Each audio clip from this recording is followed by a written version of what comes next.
Hi, I'm Tyson Franklin, and welcome to this week's episode of Podiatry Marketing. I am joined today by my co-host, which I am every week. It is Big Jim Mac from Canada.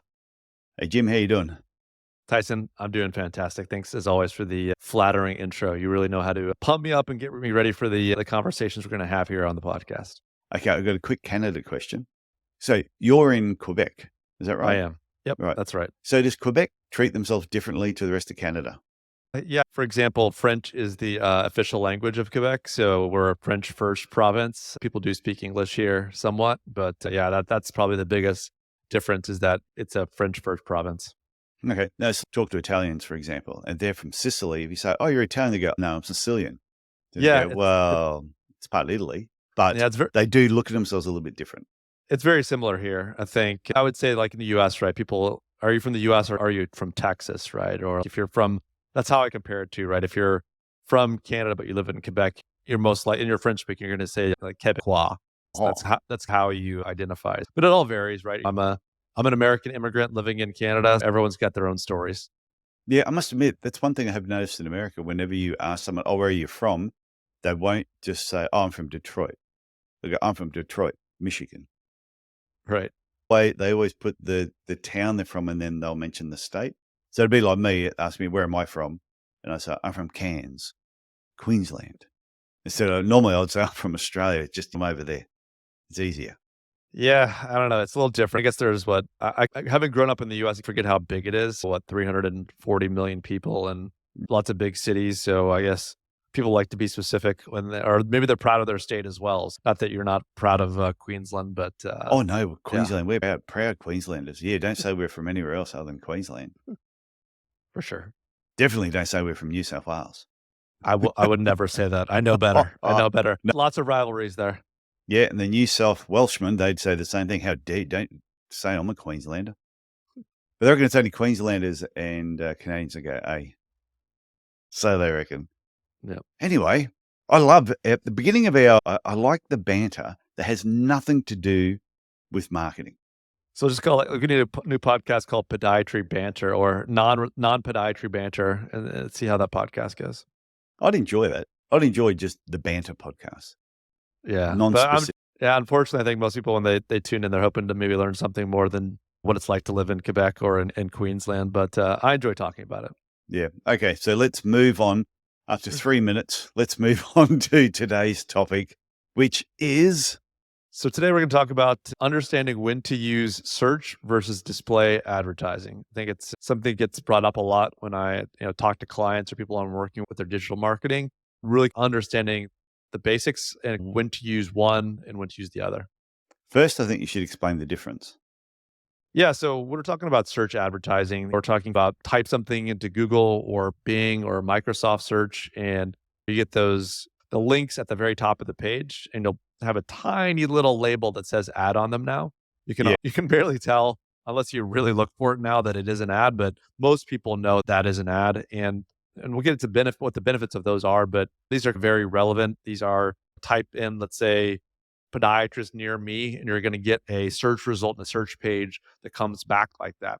When we're talking about display advertising, we're more talking about sometimes it can be on Google Display Network or on Facebook, but basically a way to get some general awareness about a topic or a service you provide that is not related to search. It's just showing up there. So let's say you're like on the Chicago Tribune website, you see this. Maybe you'd gone to a podiatry clinic office or to a different, maybe you were looking at cars or something. You'll see an ad in the sidebar, like a Yeah. graphic of something, or you're just scrolling through Facebook and you get like an advertisement for a local dentist or a local roofing company or something that pops up. So that's the main difference is the kind of this, when and where you see those search versus display ads, for example. Yeah. And I've seen that when we might be looking at a cruise, for example, which we're doing next month. And you'll be on a, say, Caribbean cruise website. You're looking at, yeah, should we or shouldn't we? Then you move off of that and then you're over something else, might be reading an article on marketing. The next thing, poof, it just pops up down the side and you're going, oh, that's right. I was looking at that just before. But then the next day it's there again. And then next week it's still there, which it definitely works. Yeah, I think they say like it takes somewhere between 7 to 10 interactions with the brand or interactions with a company before you can feel like they feel trustworthy or have that name recognition at least. Whether you trust them or not is probably different, but just kind of having something in your mind and like you said, this kind of repeatedly seeing things will sometimes bring you enough awareness and being top of mind to people when they're looking for specific things. So when should they use one? Yeah, so we'll start off with like when is should a podiatry clinic consider search advertising? We'll work through three examples there, and the first one being that really when you're using search advertising, you want to be thinking of like you're basically be in the shoes of your patient. So Yeah. this is search advertising is highly kind of intent based, meaning that when someone types something into Google, like you want to make sure you show up there. And there's going to be certain things they type in that maybe you wouldn't think about doing it, right? Like maybe you consider yourself like a surgical podiatrist, right? You only do surgery, but it's probably pretty rare that someone's going to type in podiatry, podiatric surgeon or podiatry surgery like near me or something. That's just not something they're going to search for. And there's also things like just very generic or very general diagnoses or terms. Like maybe it's like heel pain, like, you don't necessarily wanna show up, for searches for heel pain, even though you may treat heel pain because you'll have Dr. Scholl's, you'll have some other salve, you'll have maybe 5 other podiatrists that are spending way too much money on these terms, and maybe you're going up against multi-million dollar businesses that have enormous ad budgets, and it's not gonna be as intent-based. So, you really wanna find out those terms, things like podiatrist near me, foot doctor, like name of your town, and these are opportunities to get this really strong intent based kind of targeting because when people are searching for things like podiatrist near me or foot doctor near me, they're really looking to make an appointment with someone. There's obviously different ways to like filter those patients or understand whether they're the right fit for you or not. You know, maybe they go from that when they click on that ad, they go to your website and maybe you have a picture of you doing surgery or you treating sports medicine patients or you doing wound care or something and then they'll self-select from that period of time. But when you're doing these ads, you want to make sure that they are this kind of lower funnel, like almost ready to make appointments. Because if you're making these ad campaigns on very, I would say, educational topics or even just non-relevant things, right? So you don't want to show up for things like podiatry school or like podiatrist lawsuits or something. So there's certain Yeah. like negative keywords you need to use to make sure you don't show up in some searches and you make sure that you're not bidding on things that are going to waste your budget. So that's the kind of first thing is like making sure that the keywords you use are these high intent things that are going to lead to patient appointments. Okay. So if a podiatrist had never done this before, where do they start? What's the process to kick this off? Yeah, so I think there's different ways to approach it, right? So there's definitely a lot of good resources online to learn the basics of it.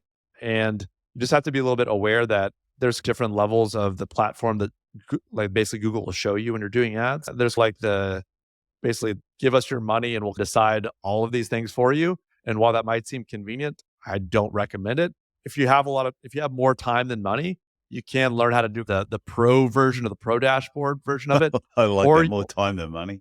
yeah, but if you're just sitting there, you have 5 patients and you wanna learn how to do Google Ads, you can Yeah. do it. There's a lot of good resources online.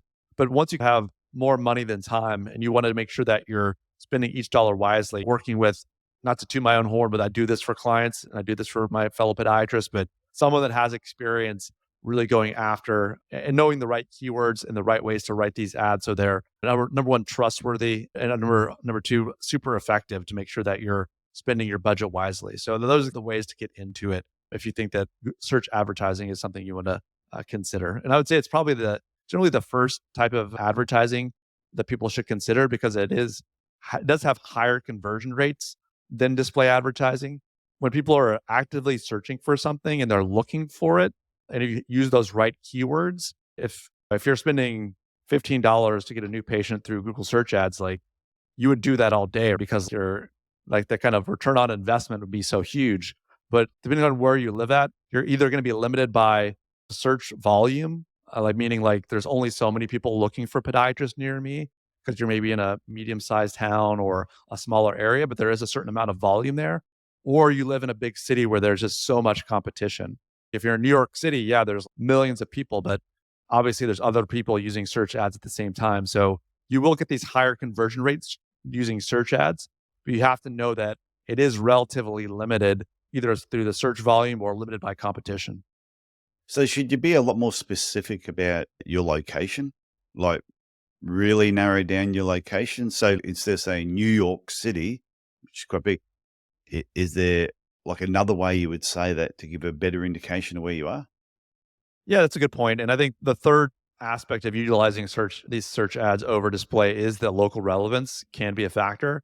So if you have what I call like areas we serve pages on your website, so let's say you're in New York City and you're close to these different neighborhoods within New York City, it probably would benefit you to have pages of those 5 different neighborhoods or those 10 different neighborhoods or whatever upper west side, podiatrist, whatever the terms that your patients use when Yeah. they're searching for things is what you should show up for. So it might be maybe in your local area or somewhere near you, be a radius or by zip codes. You could have something more generic, New York City podiatrist, but you wouldn't have a pretty tight radius on that, right? You don't want someone, if you're located in Manhattan, you don't want someone like way out in Brooklyn, finding you and then realizing that you're like an hour and a half away by train or something, because they're never going to see you, right? And it's just a waste of ad spend. But there are ways to be more, I guess, generic or more general if you do keep that radius. Because, like I said, these search ads will allow you to have kind of either a zip code or kind of a radius around your clinic that you can use. But there is a huge benefit. Like you said, if you're in, like, let's say in the Chicago suburbs, maybe it's you want to have those 5 other large suburbs, or maybe it's even the suburbs where you have your ideal patients, but they'd be willing to drive to you. So maybe that's 20 minutes away or 30 minutes away at max. It's really going to depend on who you are, your expertise, and how far you think people will drive to come see you. And I think one thing that can be beneficial is to look at your current, if you've been in practice for a little while, look at your current kind of patient roster and see what do 50% of your patients come from Naperville or 20% come from LaGrange or something. So you can get a general sense of where people are already coming from, and you can really tailor either your advertising or try to go after people in a different area that for some reason just haven't, that don't know you exist, and make yourself more relevant to them. What's some of the when people are doing it themselves, what's some of the biggest mistakes they make? Yeah, I would say some of the biggest mistakes they make, like I said, is just number one, advertising on really general terms. Like I would say more like diagnoses. So it's either like way too wide open where you're competing against, like I said, against Dr. Scholl's heel pads, where they're spending $50,000 or $100,000 a month on budget, and you'll just never Yeah, you'll can't never out compete. you can't compete and you'll outbid them. Or you'll also, if you do plantar fasciitis, you're going to get these really educational searches. People want to do it themselves, or home treatment for plantar fasciitis will show up if you just advertise for plantar fasciitis. So it's either leaving it like way too wide open, or it's making it too narrow with the keywords, right? Like I said, if you're trying to, like, you have this brand new machine, maybe it's like Swift wart removal or something. Maybe if in the right area that would work because people have heard of Swift before, but the majority of people will have never heard of Swift. So you're going to spend all this time setting up this very narrow term, and you're going to do all this work writing the ads, all these things, and you're going to get nobody searching for that term whatsoever. So Yeah. it's finding that middle ground where that it's general enough but specific enough where it's worth the click and it's worth you bidding on that keyword. Like I said, most of it is locally relevant, podiatrist near me, getting in the shoes of that patient to make sure that if you were to look for a dentist or if you were to look for somebody, what are the keywords you would use? But you got to step outside yourself a little bit. Yeah, makes sense. Okay, so what about display advertising? When should a podiatry clinic use display advertising over search advertising? Yeah, so I think there's two kind of quick wins here for people. Is that number one is like, if you want to get the name of your clinic out there, or the brand, this is what we call like brand awareness in marketing. If you're new to an area and you just want people to know that you exist, it can be really helpful just to show up where people are at, right? So utilizing, like I said, you can also do this in display, having maybe it's maybe it's Facebook, right? For example, maybe you have a 15 mile radius around your clinic. Let's say you're located in Austin, Texas, outside of Austin, on the west side of Austin. You want to have 10 miles around there just to let those people know in that area that you exist. And hey, I didn't realize there was a podiatrist there. One thing to realize that when you do that though is there is going to be less ROI because it is more of an awareness play. It's not if someone's on Facebook, they're not necessarily like hot to make an appointment for a podiatrist maybe at that time. You may get a couple of those, but most of it's just you're hoping that they'll remember you in 3 months or 6 months when they or their spouse or their kid or someone in their network needs a podiatrist, that you'll come top of mind and they recommend you. So that's the first thing, is a kind of the branding of your clinic and just getting clinic awareness. I'd also say that it's helpful for if you do have a new machine or new procedure that you're providing that's different or provides a really unique value to patients. Like no one likes wart treatment. I don't know, Tyson, if you ever had even when I was in podiatry school, some of the treatments we would do to remove planters warts, people would be off of their foot or not be able to do stuff for a while. And it was less than ideal. But you can utilize things like, they had the Swift. I'm kind of giving Swift a lot of plugs here today. No one knows what Swift is, but if they know there's a relatively pain-free, effective means of removing warts where they can walk out of the office without having a hole in their foot, or when I was a kid, they used liquid nitrogen and basically would dig it out after using liquid nitrogen. And you wonder what you did to your parents to have them take you to the doctor to torture you like that. But like when you can have this kind of value proposition and kind of display it in your local area, the next time someone has a family member with an ingrown toenail or plantar's wart, maybe it'll come top of mind, or maybe someone's had some and didn't get effective treatment from it. It gives you an opportunity to make that awareness play. No, I've had the pleasure of never having a plantar's wart, which is good.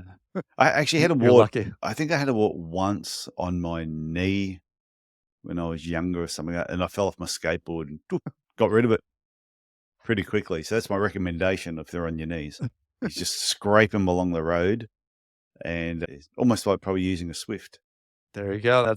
There's your $1 million idea right there.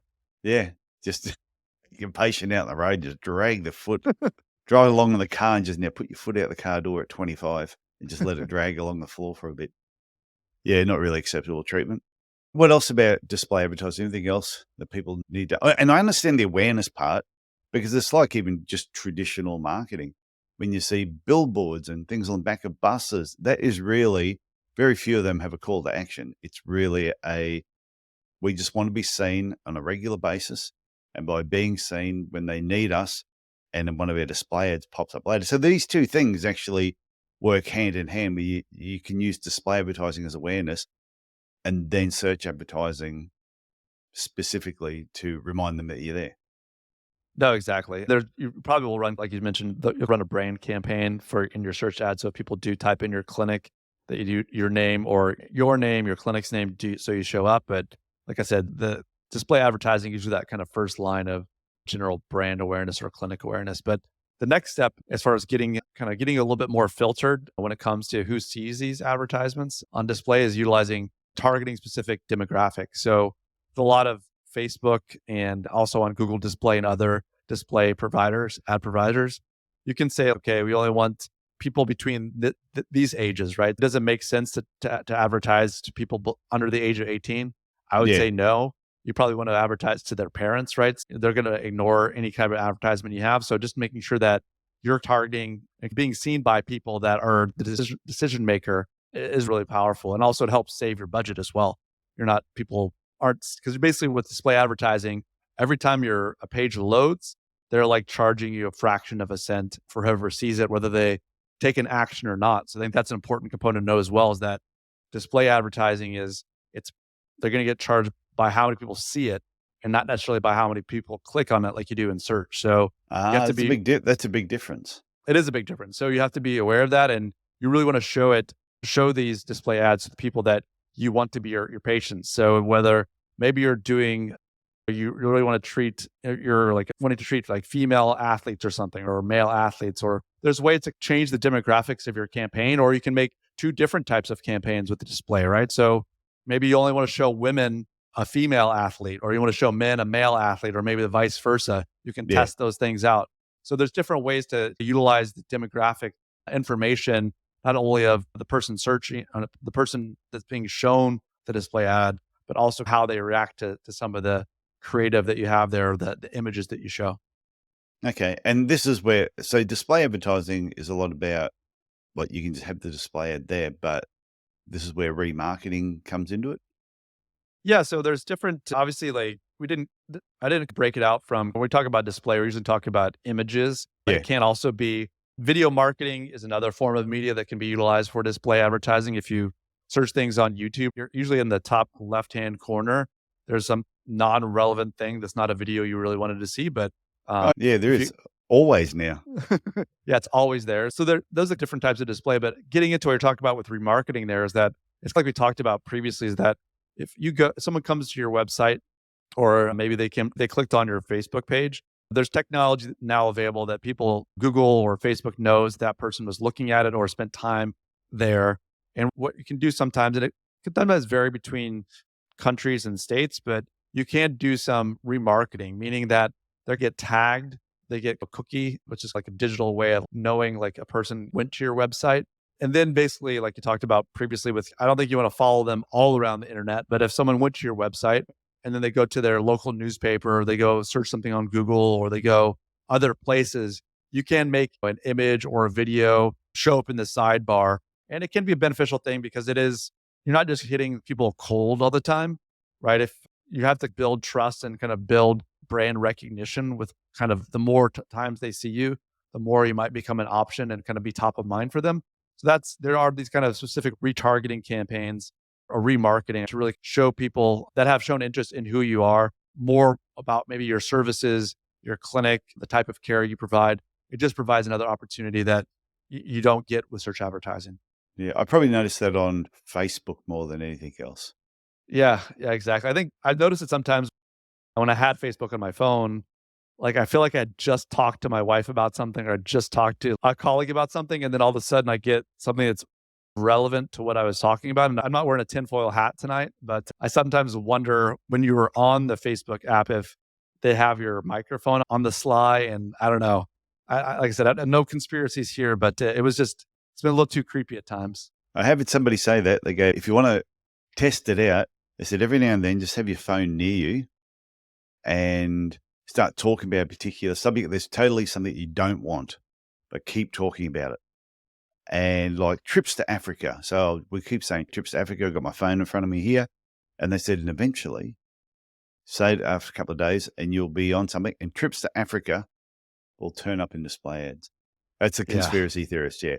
Then again, it could be your reticular activating system's now talking about trips to Africa, and you start noticing it. Yeah. Who knows?